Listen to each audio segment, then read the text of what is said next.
शंकर भगवान पर चढ़ा हुआ जल और शंकर भगवान पर चढ़ी हुई बेलपत्र दोनों फलदायक। जब संसार के लोगों ने शिव महापुराण की कथा सुनकर शिवजी पे चढ़ी हुई बेलपत्र खाना चालू करी तो कई रिसर्च सेंटरों में रिसर्च हुआ कि बेलपत्र खाने का सियोर वाला महाराज बोलता है तो इस बेलपत्र में ऐसा क्या है जो लोगों की बीमारी दूर हो रही है।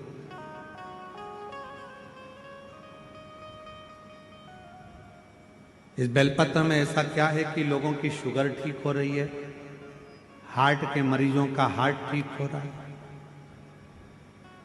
इस बेलपत्र में ऐसा है क्या? जब शिव महापुराण की कथा लोगों ने सुनना चालू करा और शंकर भगवान पे चढ़ा हुआ जल और बेलपत्र खाना चालू करा तो संपूर्ण रिसर्च सेंटरों में, बड़े बड़े रिसर्च सेंटरों में रिसर्च प्रारंभ हुआ कि बेलपत्र में ऐसा होता क्या। महाराज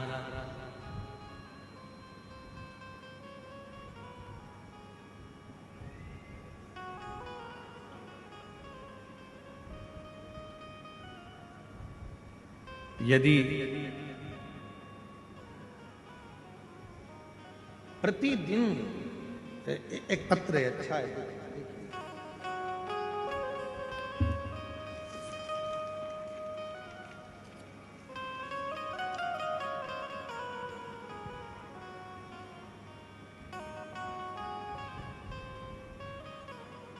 मेरा नाम मोनिका साहू है, मेरे पति का नाम श्री छबीलाल साहू है। मैं रामनगर कवर्धा की रहने वाली हूँ। कहीं बैठी हो तो हाथ हिला सकती हूँ। मेरा नाम मोनिका साहू है, मेरे पति का नाम श्री छबीलाल साहू है। मैं रामनगर कवर्धा की रहने, आप ही हैं? ऐसा आ जाइए, एक बेलपत्र लेकर जाइए। गुरुदेव, मेरे ससुर जी की तबीयत सन 2024 में सितंबर के महीने में खराब हो गई। उनका लीवर पूरी तरह से खराब हो गया, डैमेज हो गया।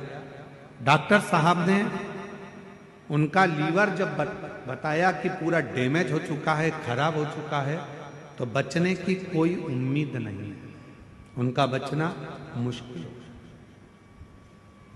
डॉक्टर साहब द्वारा उनका बताया गया कि ये बच नहीं पाएंगे। फिर मुझे किसी ने बताया कि शंकर जी पे चढ़ा हुआ बेलपत्र और शिव जी पे चढ़ा हुआ जल, ये दोनों अगर दिया जाए तो आराम लग सकता। हम उसी समय शिव जी के मंदिर जाना प्रारंभ कर दिए। शिव जी का चढ़ा हुआ जल लेकर आए, अपने ससुर जी को देना प्रारंभ करा। एक बेलपत्र लाते, ससुर जी को दे देते। गुरुदेव, लगातार 7 दिन तक जब लीवर खराब हो चुका था तो 7 दिन हॉस्पिटल में रहे और डॉक्टर ने मना कर दिया था कि ये रहेंगे नहीं, बच नहीं पाएंगे। पर हम कभी शिव मंदिर नहीं जाते थे, पर 7 दिन लगातार शंकर जी के मंदिर में जाकर बेलपत्र लाकर अपने ससुर को देते, जल चढ़ा। 7 दिन पूरे हुए। 8वें दिन डॉक्टर जांच कर कर बोलते हैं कि अब इनके लीवर ने काम करना प्रारंभ कर दिया है और लीवर अब ठीक होने लगा। गुरुदेव, हम बाबा को धन्यवाद देने के लिए आए हैं कि आज मेरे ससुर पूरी तरह से ठीक हो गए हैं। उनका फोटो भी मैं पत्र में लगा रही हूं कि आज बाबा की कृपा से पूर्ण तरह से वो स्वस्थ हो चुके हैं। उनका लीवर पूरी तरह से काम करना प्रारंभ कर दिया। अब एक बेलपत्र, शिव पर चढ़े हुआ जल, आ जाओ, एक बेलपत्र शंकर पर चढ़ा हुआ जल, क्या इतना उस बेलपत्र में होता क्या? रिसर्च सेंटरों में लोगों ने रिसर्च करा।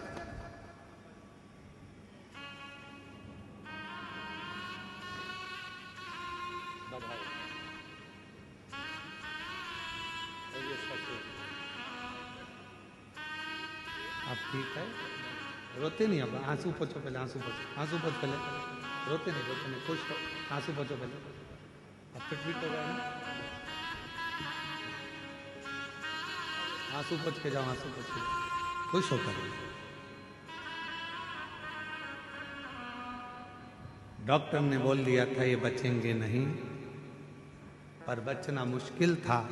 एक बेलपत्र में वो क्या फल है?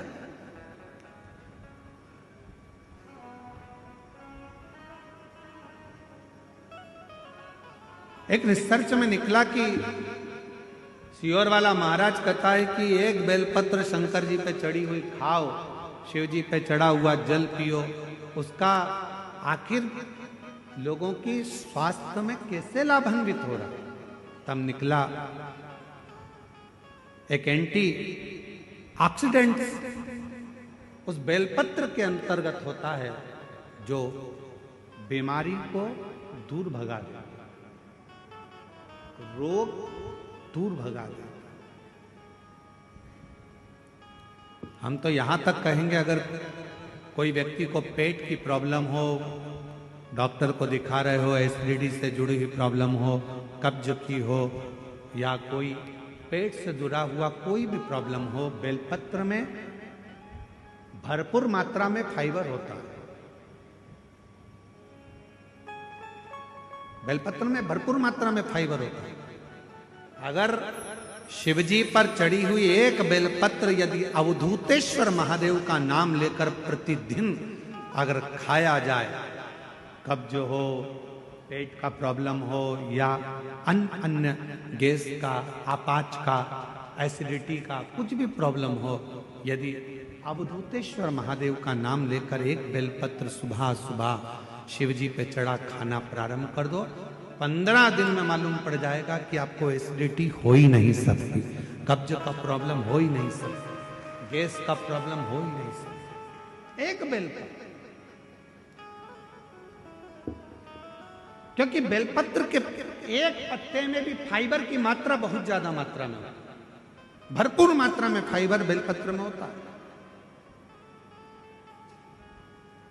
क्या है बेलपत्र?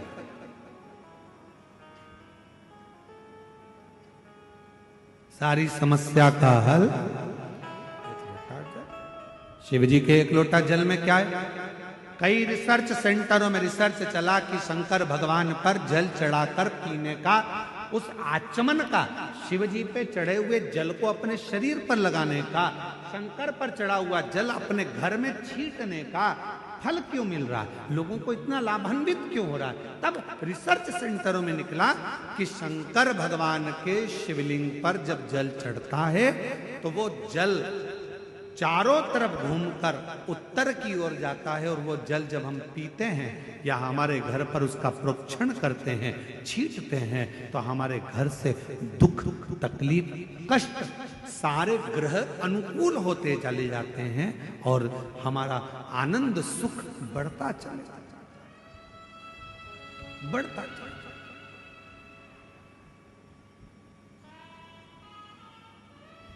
महाराज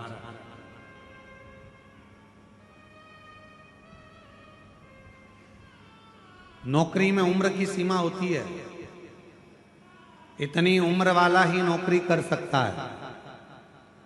परीक्षा में समय की सीमा होती है कि इतने समय में ये एग्जाम क्लियर करना है, इतने समय में पेपर देना है।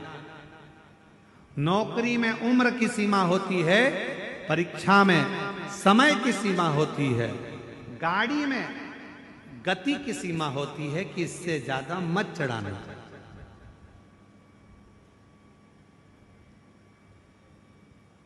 ज्यादा तेज चलाओगे तो ऊपर निकल जाओगे। इसलिए नौकरी में उम्र की सीमा है, महाराज परीक्षा में समय की सीमा है, गाड़ी में गति की सीमा है, पर मेरे शंकर भगवान की अविरल भक्ति की कोई सीमा नहीं है, शिव की करुणा की कोई सीमा नहीं है, शिव की दया की कोई सीमा।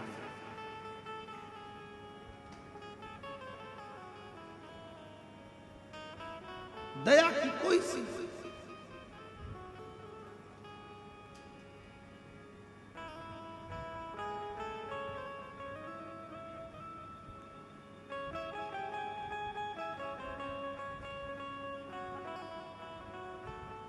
देवराज ब्राह्मण के ऊपर भी मेरे शिव ने कृपा की।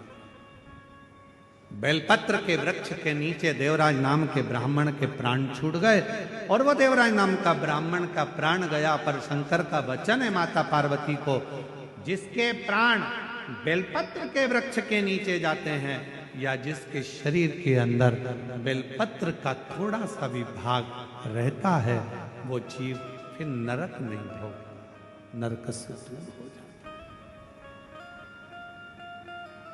नरक से